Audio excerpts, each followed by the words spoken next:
So today was very exciting. We got the 2021 numerals arrived this morning in #1 Times Square to be installed on the top of the building after a trip all the way across the country from California to New York City, being towed by a Kia Sorento. Every year it takes a few landmark sign hangers to get them all the way up the building and get them installed on top of the building and get them ready for New Year's. So they got unloaded off of the trailer, and they went into an elevator and came up 22 floors, and then they got hand carried out of the elevator and connected to a winch and brought up 2 more floors in the building.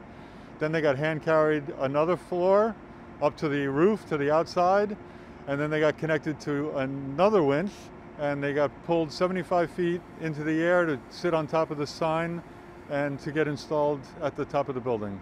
So the numerals are 7 feet tall. They have 526 energy efficient LED lamps in them, and the #1 has 72 total lamps in it.